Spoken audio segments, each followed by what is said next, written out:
A new season is upon us, almost upon us, and that means some new numbers, jersey numbers for a few Kraken players or players that we're expecting to be on the Kraken roster. And it also means a new menu at Climate Pledge Arena. We'll talk about that and our stock up, stock down on today's episode of Locked On Kraken.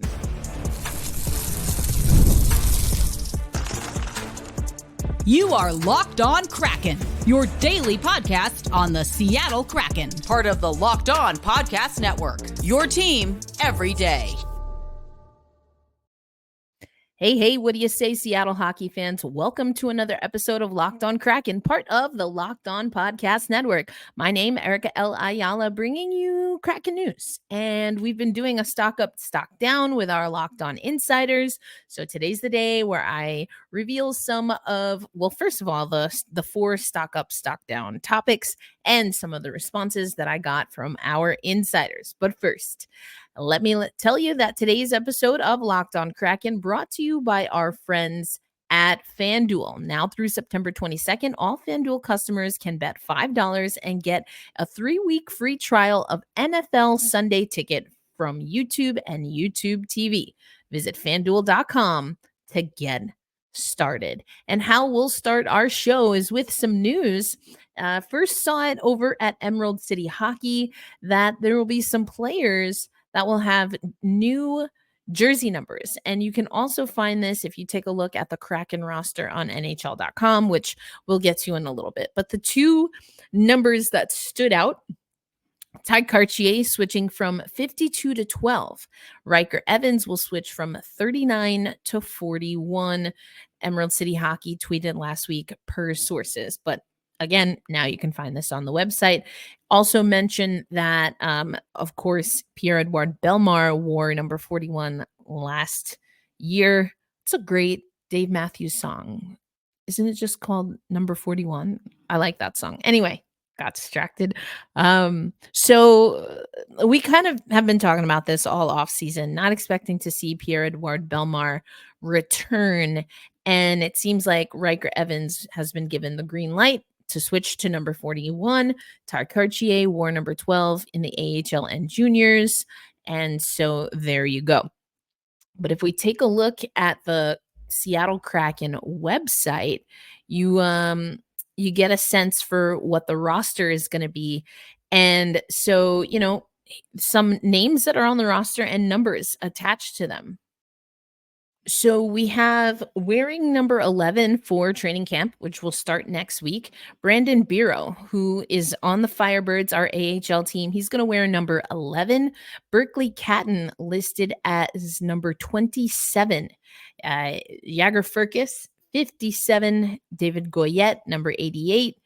Let's see. Cartier, there it is at number 12. Let's see. Ben Myers, going to be wearing number 59. Yanni Niemann is going to be wearing 38. Let's see. Other ones. Chandler Stevenson's going to wear number 9. Pretty much knew that. Nicholas Brouillard is going to wear number 6, defenseman for us. Let's see. Maxim Lajo is going to wear number 58. And Josh Mahura will wear 28. And I think everyone else is pretty much accounted for as far as, we've seen their numbers before. So, we're almost there. We should be getting the training camp rosters here soon from Seattle Kraken PR, but it was something that Emerald City Hockey saw and, some sources that they had. And now we see again that it's up on the website. I think it's always fun to ask players, the story behind their jersey number. I think still to this day, Madison Packer has the best jersey number story that I've ever heard. For those who don't know, Madison Packer has played in the women's game for a long time, went to Wisconsin, played for the Metropolitan Riveters and with the PWHL New York team. And I asked Madison and a bunch of Riveters at the time, how'd you get your jersey number? And Madison got the number 14, which she's been known for her whole career, basically her whole college and pro career, USA Hockey, etc. college and pro for sure. Um, but she was playing on a youth team. She's from Detroit or Michigan, played in the Detroit area, and she was changing teams.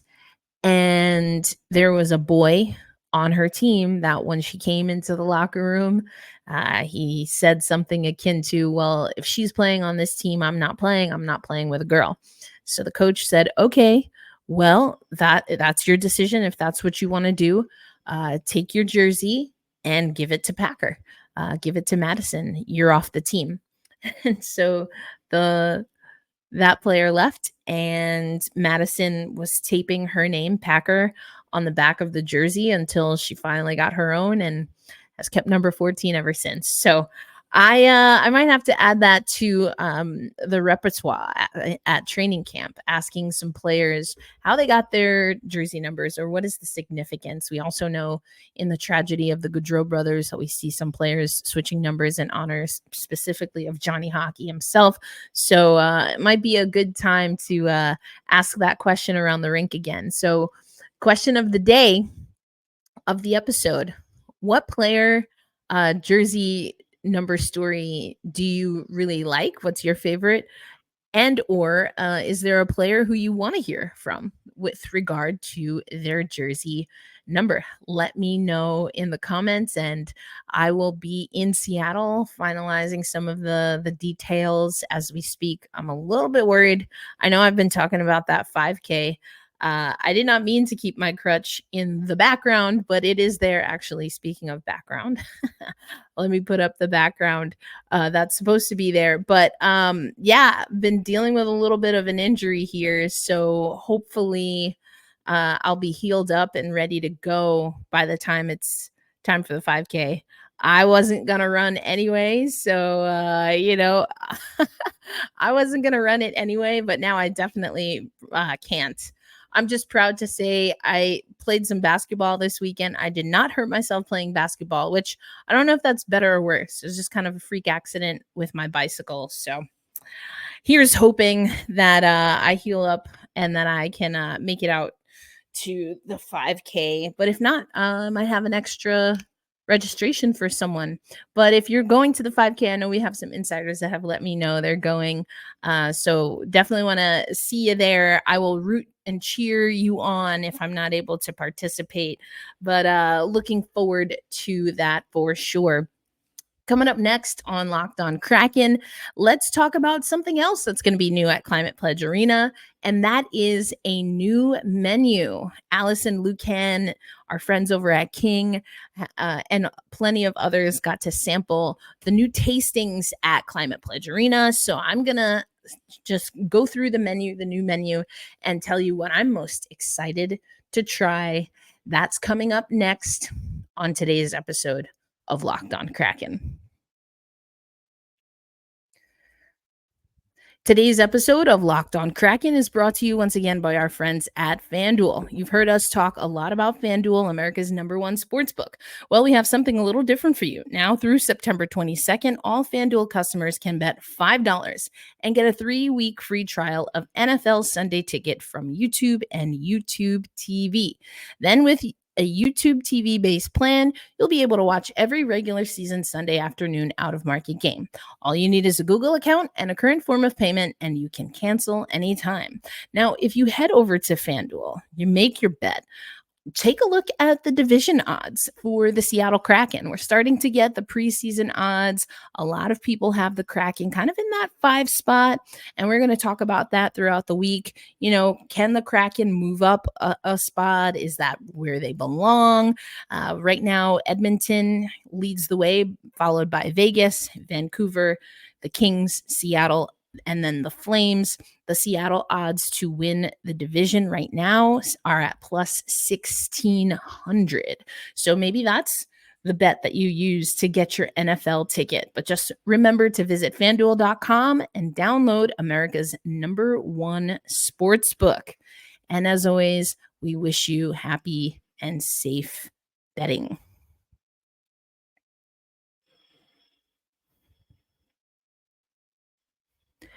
Thanks as always for making Locked On Kraken a part of your daily destination. Erica L. Ayala here, been with you since the beginning. Also, the founder of Black Rosie Media, where we empower Black women and melanated creators in sports media. But I want to talk to you, and as I'm talking to you, I'm going to share share the screen for those watching on YouTube, because I really want you to be able to see some of the food here. It just looks super cool. I think that the Kraken do such a great job with a lot of what they do outside of the on ice product. We've talked about that before. And I think that is the same for what we have when it comes to the menu. There's a little bit of an ad playing now, but we'll get there soon. Here we go, skip that. So here we go. This is a segment that's done by King 5, and you can see that Jose has taken a look. Cheesesteak sandwich. I mean, you've got all kinds of cool stuff. There goes head chef. And as you're watching this, the nachos and everything, here are some of the menu items that are new. Casa Escobar is going to do a birria taco and a carne asada burrito with a Pacific Northwest influence. Foul Language is going to have garlic parmesan. I like to say parmesan garlic, but either way, garlic parmesan and buffalo wings, complete with house-made Dirty Bird sauce. Noodle Nirvana is going to have pork belly yakisoba, which is a pork belly, veggies, and savory noodle mix. And then there's some favorites that everyone has gotten accustomed to that you can still find in section 125, the Emerald City Smoothie. Fruit and protein smoothies, including the Berry Berry Blend. Victor Tavern sections 15 and 26 will have their poutine and all beef hot dogs and wedge salads. Then First Avenue Nacho in section 4 is going to have the birria nachos, which we just saw in the video. And then the hot Italian sausage pie at Sound Pizza in sections 20 and 117. So you can see Jose is having a great time. I'm really excited for the birria. For me, I love birria tacos. Look at Bowie getting into the action there. I love birria tacos. The consomme for birria tacos is among my favorite. So I'm super excited. I've actually never had any of the food at Climate Pledge Arena. I usually do the medium meal. So I'm going to have to really go out and explore. So let me know, what's the first thing that I should try. I'm pretty open. I mean, they feed us pretty well at Kraken games, and I should make it to my first Seattle Storm games at Climate Pledge Arena in a couple of weeks, especially with the playoffs right around the corner. So let me know, what should I try? Put it in the comments. I'm down for most whatever. I can sometimes be a little bit of a picky eater. I just like certain flavors to marry together, and I'm very particular about certain foods like Italian food and Cuban food, because I'm from New York and I happen to be Cuban. I'm not Italian, but I can get pretty good Italian food home in New York. So I'm excited to try some of the food. I love that it's always like such a big production. It's something that people look forward to, going to Storm games, going to Kraken games. And I can't freaking wait. So, stick taps once again to executive chef Molly, who has put together the food program, I should say, is called the Climate Collective. And I just went through some of the newer additions, and a part of the Climate Collective is also being mindful on how they serve the food. I will be honest, one of the things that I'm pretty bullish about is that I don't eat or drink from styrofoam. So I will make food choices, especially if I have something grab and go. And Climate Pledge Arena, they're really being thoughtful about how they prepare the food. So their commitments, they aim for 75% of the food ingredients to come within a 300-mile radius. So you're getting local Pacific Northwest flavors. I think that's great. Coffee is ethically sourced by CAFE, that's an acronym, practice standards in collaboration with Conservation International. We use heart healthy oils and avoid trans fats, high fructose corn syrup where possible. No single use plastics are used. All materials are recyclable or compostable. Excuse me. When applicable and available, produce is USDA organic certified, and proteins are antibiotic and hormone free with grass fed beef. Our house wines and craft beers are sourced from Washington and Oregon. All eggs are from cage free hens. So, just some of the things that do make a difference. As someone who's cooking for herself more often, I know we've talked about some partnerships that we have through Locked On that have helped me really manage how I prepare my meals. And it really does make a difference. It truly makes a difference. So I can't wait to try some things. I'm super excited for what is to come. And remember, let me know what's your favorite dish, and if it fits, within what I'm willing to try. Again, I used to be a picky eater. I'm not as picky a eater, but I definitely use discretion. Also, there are just certain things that don't vibe with my gut health, so I can't eat those things, or at least not without planning out the week of meals. Anyway, let me know what you like. I'm super excited to try some things, and we'll definitely circle back. I have some Storm games first, and then, of course, the Seattle Kraken openers. So I'll have a chance to try out the top 2 or 3 recommendations. But coming up on Locked On Kraken, let's go over stock up, stock down. What do our insiders think about these 4 things? They could be people, places, broadcast deals, hint, hint.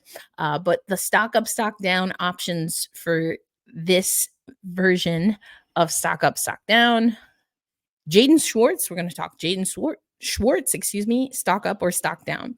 The Tegna broadcast deal, stock up or stock down. The coaching staff, stock up or stock down. And then we have Will Borgen, stock up or stock down. And remember, if you want to join and have your say in stock up, stock down, and me refer to it on the podcast, this is your time to join the Locked On Kraken Insiders. You can do so by texting 918-731-3154. You'll get a 14-day free trial. Again, that's 918-731-3154 to join the Locked On Kraken Insiders program. So coming up, let's hear what me and the insiders think about our stock up, stock down subjects for today.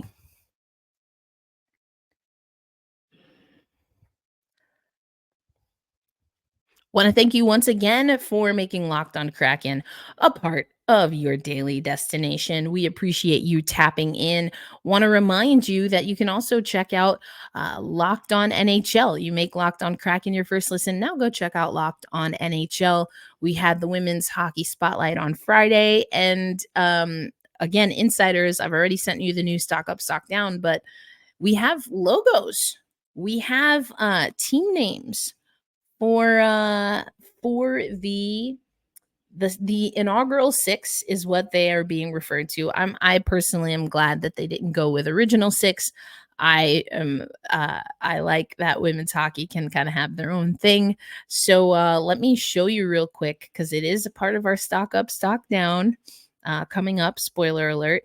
But the PWHL, these are just quickly, because we do want to do stock up, stock down for the Seattle Kraken. But the Boston Fleet, the Minnesota Frost, Montreal Victory, I'm not going to pronounce that the French way, the New York Sirens, the Ottawa Charge, and the Toronto Scepters.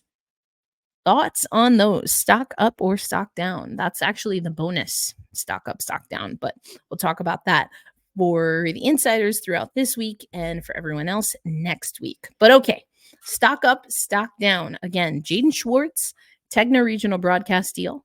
the 2024-25 coaching staff, and Will Borgen, defenseman. So we have one forward, one defenseman, and then two things that are not just one person. All right, here we go. One of our insiders saying Jaden's stock is down simply because of aging curves. And I do think that's real. With Jaden, we've seen, quite honestly, his stock go up and down even since he's been with the Seattle Kraken. He's had injuries, he's spent time away from the team.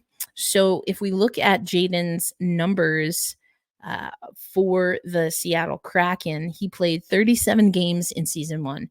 He was able to get to 71 games in season 2 and 62 games last season. He has the most points that he had was that season 2 where he reached 40 points for us, but 23 points in the inaugural season and 30 points last year. He's been in the minus as far as plus minus each year that he's played for the Kraken. Whereas for the rest of his career, that's actually more than the rest of his career. He was a -4 in 2012-13 with St. Louis and a -6 in 2018-19 for St. Louis. Those are the only other times that he's had a minus, a negative plus minus, I should say. So I definitely could see where our insider is coming when it comes to that. I'm pretty sure Dan and company will do well for the younger guys, but the vets I am less sure about. Now that's interesting. That's an interesting comment, and I think it's something that we are going to have to see play out pretty quickly, especially because there's really just not a lot of time for some of these older, more seasoned players, given that the Kraken need to produce, and they need to produce this year. Now, I'm not saying they're going to win a Stanley Cup. I mean, I'm totally fine if that's how they produce, but I think the minimum standard right now, if I had really had to put a pin on it, is making the playoffs.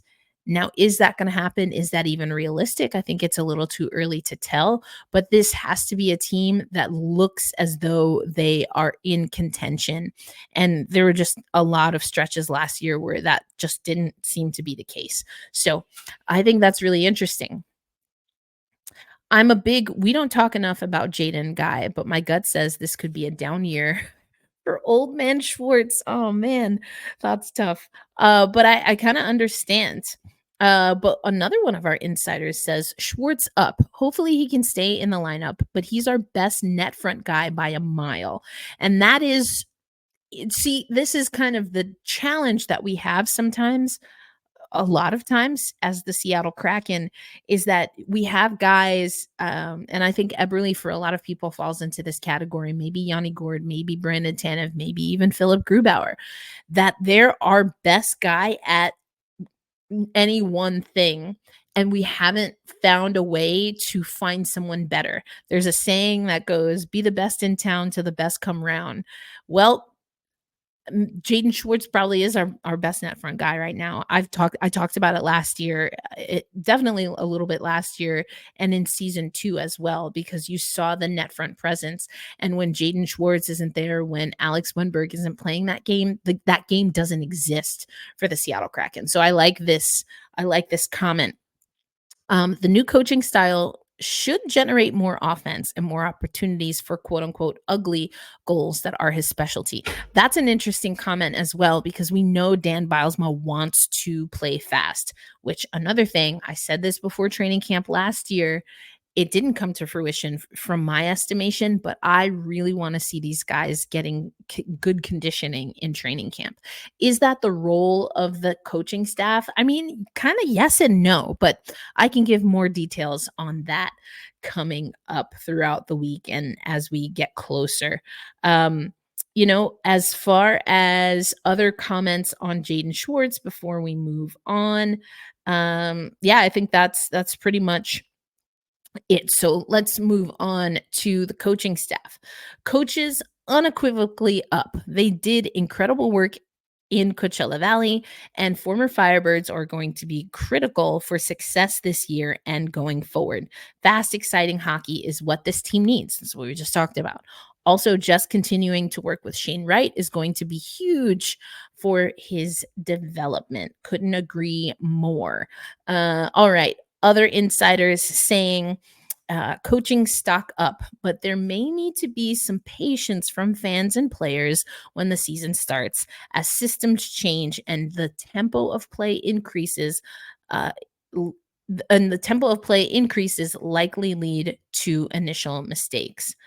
Um, so that's interesting. I think that's really interesting. And it could be, I mean, we've talked about this just looking at the schedule. When I went through the schedule, I said, hey, this could be a tough time out the gate for the Kraken, given all of the newness. So I like that comment. All right, let's head over to some comments with regard to um, Will Borgen.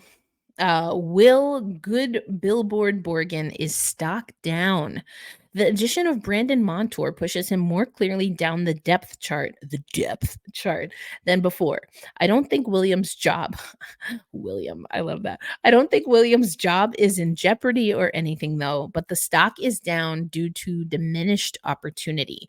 And we talked about that, this is kind of hockey club opportunity, or it has been. It had the potential to be. The Seattle Kraken was HC opportunity. Maybe the Seattle Kraken leaned a little bit too much into creating opportunities, and not enough creating a pathway or kind of a timeline to figure out when to make good on those opportunities. But again, some of that, from my estimation, I take that up to the front office, and the calibration of how to put together the Seattle Kraken at times has been puzzling. I think that's, to put it more mildly, more conservatively. It's definitely been puzzling. It's been frustrating at times. So it's interesting. I think Will Borgen is going to be an interesting player to keep an eye on. We have one insider that says, gonna hold on Borgen. I love his grit and personality, but is he a top 4D on a good team? Not really sure. But if he hits free agency, will he get top 4 money? Absolutely, but maybe not from us. These are great. I think that's really great insight. And this could be a prove it year for Will, but that doesn't necessarily mean that he's going to prove it or have the chance to prove it with the Seattle Kraken moving forward. All right, that leads us to Tegna. All right, Tegna Up. Don't really know much about the company, but free OTA broadcasts are a huge win, and they've kept the root band together, who are world class. We talked about it. We know Piper's coming back. Nick Olchek has moved on to the Utah hockey team. But I think we have a great broadcast. I'm excited to see what Tegna does there. And let's see. As far as Tegna, I think we have a few other comments here. Oh, here we go. I think the new regional broadcast deal is going to be an amazing opportunity to bring new fans into the fold. King has been advertising the heck out of free with no blackouts Kraken broadcast during NFL preseason. Stock up if the corporate synergy cross promotions continue. That's really interesting. Cross promotion, that's like half the battle right there. So I like that insight as well. So that's our stock up, stock down. Insiders, check your messages because I have sent out our next 4. Well, it's 3 and a bonus. I already told you the bonus is going to be the new PWHL names and logos, but I gave you the new Climate Pledge Arena menu. So now I want to hear your thoughts. What do you think? Stock up or stock down on the new menu? Then we also have, for players, we're going to talk about Yanni Gourde and Joey Decord. Now, we've already talked about Philip Grubauer, but I want to talk specifically about Joey Dax because I really think that I think it's hard to talk about one and not talk about the other because I really do think it's going to depend. But I'm curious if you have I'm curious to hear what your thoughts are on Joey Dax. I have some thoughts, but I'm not going to share them yet because I want to get some feedback, and we'll do our stock up, stock down report. So again, the insiders, you'll have a chance to have your comments on the podcast. I did give a little tease. I don't usually do that. I just leave it for the insiders, but I wanted to give you a little tease. So you'll be ready for when we talk stock up, stock down. But I will read comments from our insiders on the podcast. And again, the bonus for next week is going to be new PWHL names and logos. Stock up or stock down. So insiders, you have all the information you need. It's been a tough go, man. The news that James Earl Jones passed away hit my radar just before I hit record. Man, life is something else, but baseball. That's it's just one line from Field of Dreams, but just the way James Earl Jones said baseball, like, come on, one of the greatest voices. I mean, the acting, yes, great, fantastic, but the way that he could, I want to almost say manipulate his voice, but I don't know that that's the right word, but he knew the power in his voice, and that's hard to do sometimes. I struggle with that for sure. So rest in power, rest in peace, James Earl Jones. Thank you for all of the iconic moments from Field of Dreams to, to Star Wars and beyond. So, yeah, man, I want to remind you just to be kind to yourself. And sometimes that means also allowing people to be kind to you and help you give yourself grace. I'm learning that for sure. And once you can extend that grace to yourself on a consistent basis, really do try to extend that to others. But we hold fast, we stay true, and loud and proud we say, let's go Kraken. I'll catch you on the next episode. Peace out, everybody.